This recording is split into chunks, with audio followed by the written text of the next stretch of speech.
Boa tarde, meus irmãos, boa tarde, minhas irmãs. Nós estamos agora na Sociedade de Estudos Espíritas Francisco de Assis. Hoje, dia 16 de abril de 2026. E nesse horário das 5h30, nós estudamos essa obra, ó, Luz do Mundo, de Amélia Rodrigues, né, pela psicografia de Divaldo Pereira Franco. E hoje nós já estamos caminhando para o final, né? O último capítulo é o É o capítulo 24. 5, a cura real. Ainda falta o 24, que é Isso, o último é o 25. hoje é o 23, balizas de luz. Mas antes de iniciarmos aqui o nosso estudo, vamos agradecer a Deus, vamos agradecer a Jesus por essa bênção que todos nós recebemos, de estarmos aqui juntos, estudando, né? Procurando nos elevarmos um pouco mais, observar as observações, observar não, interiorizar, aplicar as observações que o nosso irmão Hermínio de Miranda nos enviou na aula anterior. Ele, ó, foi ali taxativo, não restou dúvida, né? Então, que nós possamos prosseguir a nossa caminhada e vamos agradecer muito a Deus por tudo, tudo que nós temos recebido. Mas sempre lembrar os nossos irmãos menos felizes, aqueles que estão em sofrimento, seja por que motivo for, e são muitos, onde quer que estejam, que o Senhor tenha misericórdia de cada um deles. E assim, envolvidos por essas bênçãos que caem do alto, vamos pedir a Deus a permissão para iniciar o nosso estudo da noite de hoje. Eu passo a palavra para a Denise. Denise, até 19h10, tá? Para Ah, fazer. É 6h10, até 6h10. 10h10, 18h10. Ok. 18h10, tá bom? Estou passando aqui a palavra para você. Tá bom, obrigada, Rose. Boa tarde a todos. Boa tarde ainda. Boa tarde a todos. Então, vamos iniciar o capítulo 23, como disse a Rose, balizas de luz. Do choque decorrente da tragédia às surpresas dos reencontros queridos com o Mestre, aqueles companheiros da sementeira da luz transitaram em poucos dias percursos longos de amargura e júbilos. Então, nesse capítulo, Amélia Rodrigues trata de questões que surgiram logo em seguida aos momentos em que Jesus se despede deles. Então, dentro de poucos dias, foram enxurradas de situações atordoantes, né? Primeiro, foi a chegada em Jerusalém com a certeza da acolhida e da acolhida que ele recebeu, né, ao entrar. E no espaço de uma semana, a mudança completa daquele quadro para uma situação de perseguição, situação de prisão e morte, né? Condenação e morte. E foi numa rapidez, numa velocidade estonteante. Foi muito rápido. No espaço de uma semana aconteceu isso tudo. Então, associada à morte de Jesus, foi uma desilusão para eles, né? Uma desilusão grande, porque eles estavam, assim, certos de uma glória material. E essa, a morte de Jesus foi um baque muito grande para eles, né? Então, essa glória material não se concretizou e logo após a ressurreição de Cristo e os contatos frequentes que acontecem com todos aqueles que conviveram com ele e, ao mesmo tempo, aquele planejamento que eles tinham feito na cabeça de cada um a respeito do que seria o reino de Deus, né? Que cada um tinha uma ideia, né? Embora Jesus ensinasse, explicasse, tudo direitinho, eles foram, assim, como que jogados numa nova realidade, né?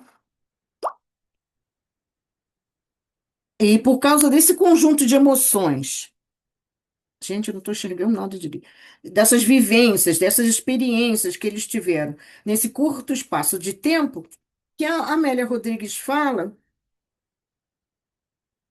que eles em pouco tempo percorreram, como é que ela diz aqui? Um caminho, né? Em poucos dias percorreram percursos longos, opa, caminhos longos de amargura e júbilo. Amargura pela destruição daquele planejamento íntimo que eles haviam construído para eles em relação àquele reino dos céus, daquele reino dos céus na terra.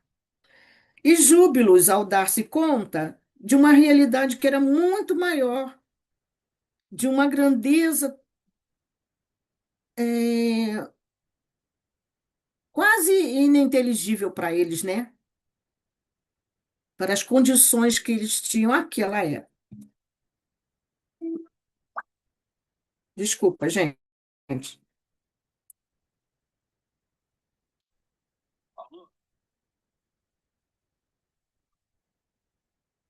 Só um minutinho, por favor.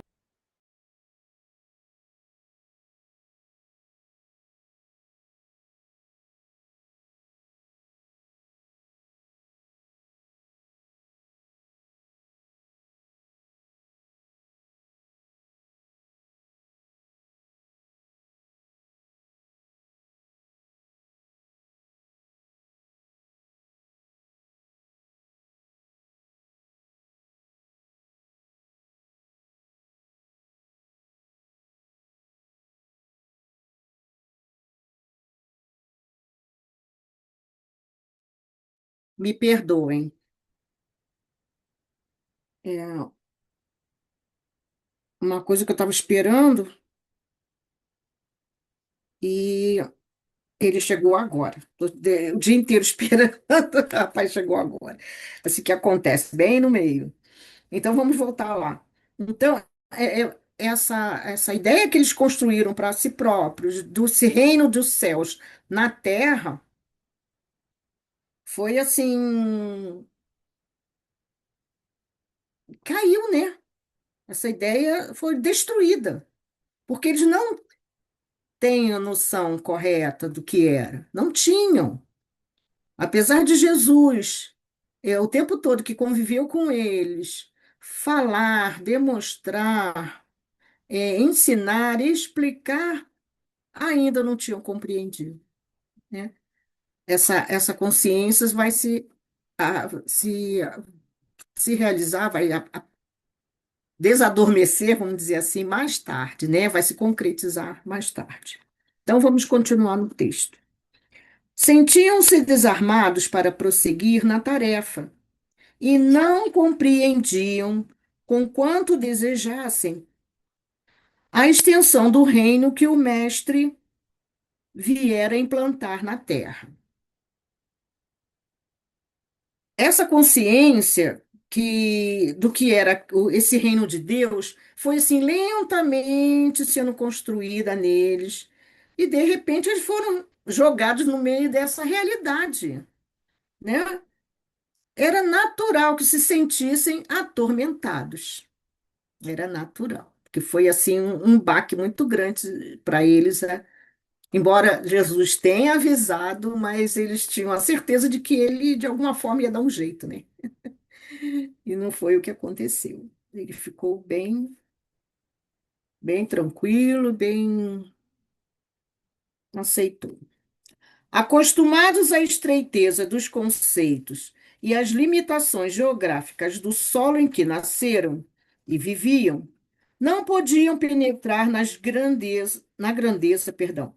grandeza do ideal universalista e indimensional a que a palavra reveladora se reportava incessantemente. É bom lembrar que dentre os 12, né, Mateus é que tinha um maior conhecimento, um pouco mais de conhecimento, né? Os outros não, eram pescadores, eram pessoas simples, rudes, acostumadas na lida do dia a dia, né? Na bruteza da vida, né? Então, quando a Amélia Rodrigues fala da estreiteza dos conceitos, é exatamente a isso que ela se refere. Eles estavam acostumados com aquela pequena extensão. Eles nunca tinham saído dali, né? O mundo deles era ali, à beira daquele lago. Então, era muito difícil essa largueza para poder compreender o que seria o reino dos céus, né? Para essa dilatação dessa compreensão de um reino que abarcasse o universo inteiro. Então, isso era demais para eles, né? Aquelas personalidades contidas naquelas experiências reencarnatórias e vinculadas. Denise, Oi, é para gente. É difícil ainda, né? Por causa da estreiteza dos outros conceitos e limitações também, só que mesmo espirituais. Para a gente é difícil entender o também. reino de Deus. Mesmo a gente já compreendendo que seja um sistema solar, uma galáxia, né? Outras galáxias, a gente também não. Espiritual, para a gente, do ponto de vista espiritual, é difícil para a gente também. É difícil, é. Imagina, Muito. Imagina aquela época para eles, né? Vocês lembram do capítulo 4, A Regra Áurea, desse mesmo livro? É só para a gente relembrar, tá? Amélia Rodrigues faz uma descrição para poder demonstrar a proximidade que eles precisavam ficar, né? Ela diz assim, é no capítulo 4, precisa olhar, não. A regra de ouro. Eles quase pertenciam às mesmas famílias. Nascidos e crescidos ali, às margens do lago, se conheciam. André e Simão, com sobrenome Cefas, ou Pedro, eram ambos filhos de Jonas, nascidos em Betsaida, residentes, porém, há muito em Cafarnaum. João e Tiago, os filhos do trovão, como o Senhor os chamava, descendiam de Zebedeu e Salomé, que lhe foi fiel até o Gólgota. Felipe era o de Betsaida. Natanael, ou Bartolomeu, filho de Ptolomeu, provinha de Caná. Simão, o Zelote, vinha de Canaã. Tomé, ou Dídimo, por ser gêmeo, era descendente de um pescador de Dalmanuta. Tiago, o moço, Judas Tadeu, seu irmão, e Mateus Levi, o ex-publicano, eram filhos de Alfeu e Maria de Cleófas, parenta de Maria, sua mãe. Nazarenos todos eram primos afetuosos e passavam como seus irmãos. E Judas, filho de Simão, originário de Queriote, a pequena cidade da extremidade sul de Judá. Eis o grupo, todos galileus, menos Judas. Então, ela faz essa descrição para a gente, e é interessante a gente relembrar, porque eles estavam todos ali naquela região. É porque era necessário, né, gente? Não teria como ser uma região muito diferente da outra, muito longe da outra. E tinha também uma proximidade de sentimentos ali de família, né?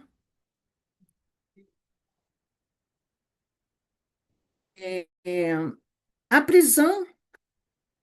Peraí. Sim.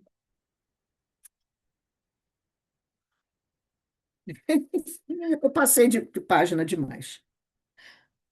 Em Jerusalém, naqueles dias, Voltando a Amélia Rodrigues, tá? No quarto parágrafo. Em Jerusalém, naqueles dias, eram estrangeiros atemorizados, amargando as vicissitudes dos acontecimentos terríveis que os surpreenderam, sulcando fundamente suas almas, aparentemente sem experiência.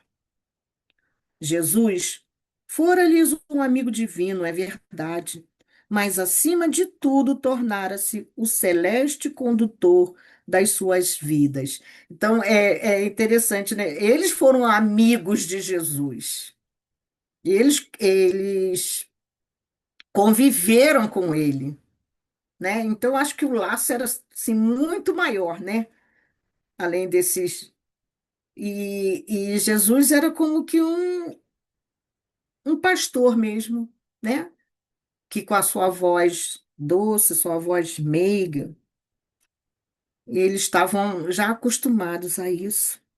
Acostumaram-se, continuando, a energia e a meiguice da sua palavra, como o cordeiro que identifica com facilidade a voz do pastor e lhe segue o bastão de comando.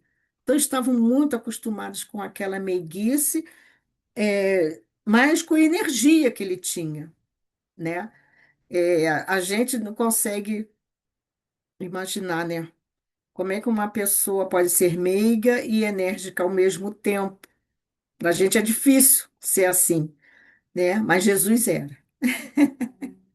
Por isso que ele continua sendo nosso modelo, nosso guia, né?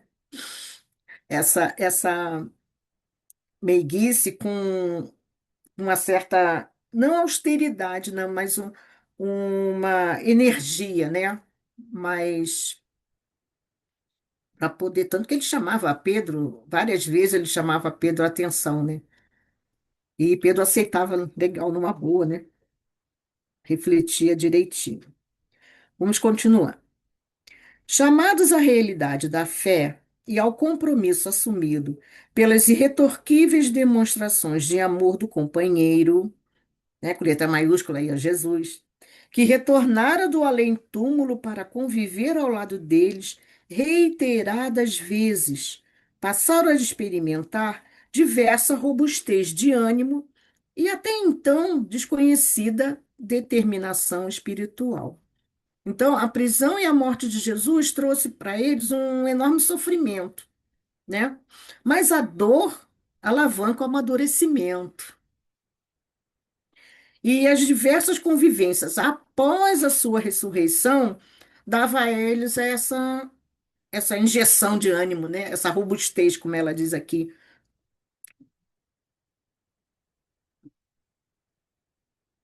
Após elegerem Matias para o lugar de Judas e receberem o Espírito Santo, desataram-se as percepções, obnubilados até aquela hora, e lucidez inusitada os dominou. Podiam fitar os horizontes infinitos do futuro e experimentar gáudio descomunal no exercício do bem e da renúncia. Quando fala aqui após elegerem Matias para o lugar de Judas, é, é o 13º apóstolo, né? Porque fica no lugar, ele fica no lugar de Judas. Mas no livro, mas eu não li esse livro, não, mas a pessoa que eu assisti a palestra deu como uma referência, o 13º apóstolo, falando das reencarnações de Bezerra de Menezes. Aí esse autor defende que a ideia de que Matias foi o nome adotado por Zaqueu. Você tem alguma referência a esse respeito, Rose? Tem alguma informação? Não, não tenho, não. Não tenho. Que Zaqueu mais tarde seguiu Jesus, sendo seu apóstolo, e como Matias, porque trocou o nome, assim como Paulo, né? É, foi rebatizado, né? Continuando. O verbo se lhes destravou das bocas antes seladas por cruel silêncio, E a palavra lhes escorria abundante e sábia do cérebro, desculpa, as modulações da voz canora e forte. Aí, a gente lembra daquele, né, a partir daquele momento do Pentecostes, né, Rose? A gente entende como um despertamento mediúnico, não é isso? Então, essa capacidade permitiu a eles terem um contato mais direto e amplo com tudo aquilo que estava ligado às necessidades de desenvolvimento da Boa Nova, né?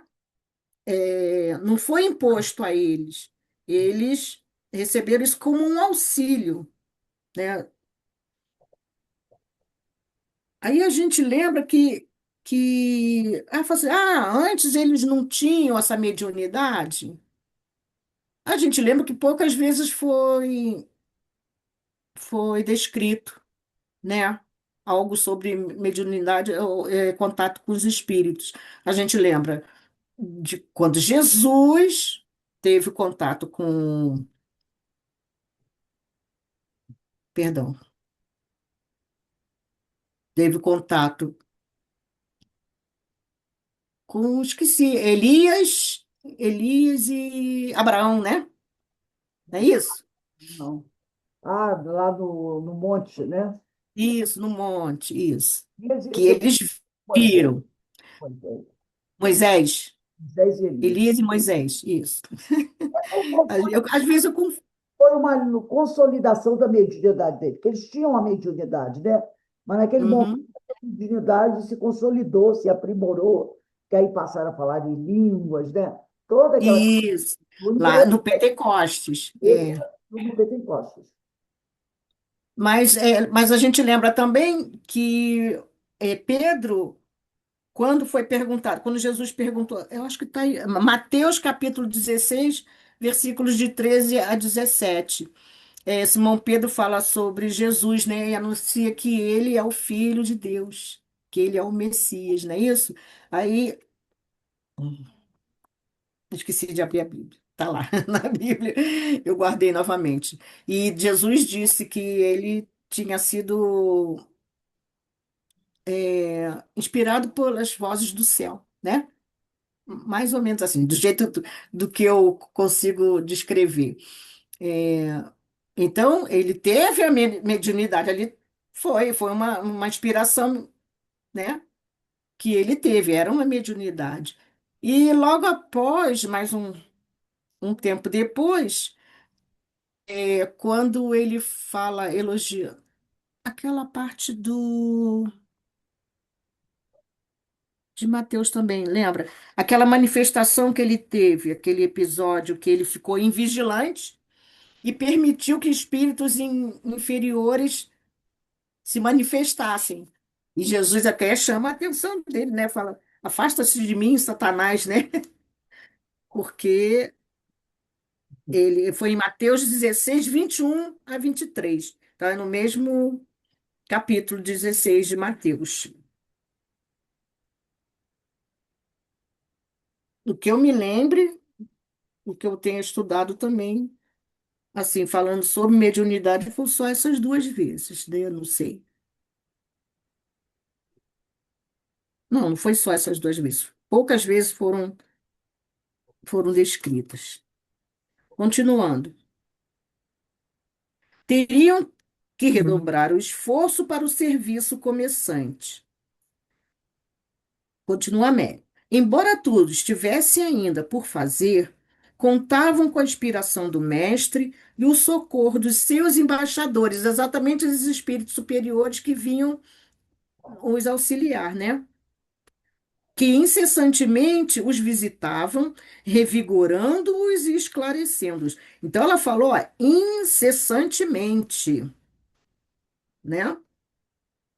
Esse contato mediúnico nos primeiros tempos foram contatos constantes. E era necessário mesmo, para eles se fortalecerem para as lutas vindouras, né? Porque não foi fácil, não, né? Lutas mesmo. Eu estou com dificuldade de enxergar, gente, vou te contar. Ah, à frente do porvir, no 12º parágrafo, à frente do porvir difícil, e a desdobrar-se ante os seus olhos a seara necessitada de semeação e cuidados. Então, o que que vinha à frente? Eles precisavam realmente ter forças para prosseguir. Os homens esfaimados, as criaturas exauridas de sofrer, os corações cansados e cheios de decepções,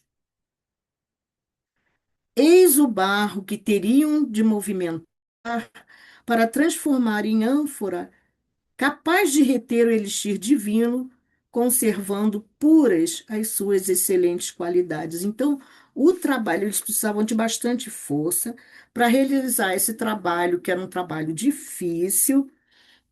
E qual seria o objeto de trabalho deles, né? Qual seria esse barro? O barro é exatamente essas pessoas, né? Que eram as criaturas exauridas de sofrer, os corações cansados e cheios de decepções, os homens esfaimados. Esse era o barro que eles teriam que modelar como se fosse um artista, né? Um ceramista, para fazer aquele vaso que fosse capaz de reter oração. Imagina que a preciosidade desse vaso e a responsabilidade deles em fazê-los, né? Não impor, mas ensinar, é, consolar, atuar, para que eles fossem intimamente ligados e fossem também os discípulos desses discípulos, né? Porque para poder espalhar a Boa Nova precisava de mais discípulos. E eles deveriam movimentar esse material, né? Essas ânforas, né? Esses vasos seriam aquelas que, ao receber e reter esse elixir divino, fossem ânforas incorruptíveis. Então, teria que ser aquelas pessoas que realmente retivessem os ensinos de Jesus na sua pureza. É, vamos continuar. Sem temor, exaltados pela fé, após orarem e unirem esforços, na tentativa de criarem comunidades pura e simples, em que se refugiariam, preparando-se para o cometimento. Qual era o cometimento? Avançar com os pés do futuro na direção da humanidade, né? É começar a plantar o futuro da humanidade, porque o futuro da humanidade dependia muito deles, do que eles absorveram do Cristo e o que eles passariam da mensagem do Cristo para aqueles outros que seriam os continuadores, até chegar em nós, né? E até chegar no futuro, no nosso futuro, futuro de todos. Impressionante, porque ficou tão retido mesmo, tão guardado, tão absorvido por eles, que eles conseguiram passar de forma íntegra. A gente sabe que mais tarde foi, né, foi desvirtuado e tal, mas a verdade continua. A verdade não foi apagada nem desvirtuada, a verdade continuou, né? Pedro e João, fascinados e vibrantes de entusiasmo, demandaram o templo e libertaram o coxo da Porta Formosa, transformando a prata e o ouro de que não podiam dispor em esperança e saúde, em nome de Jesus. Como, porém, os ali presentes se surpreendessem com o raro fenômeno da libertação do paralítico, esse está em Atos dos Apóstolos, no capítulo 3, versículo 6 e 12 a 15, a parte depois que ela vai citar aqui embaixo, tá?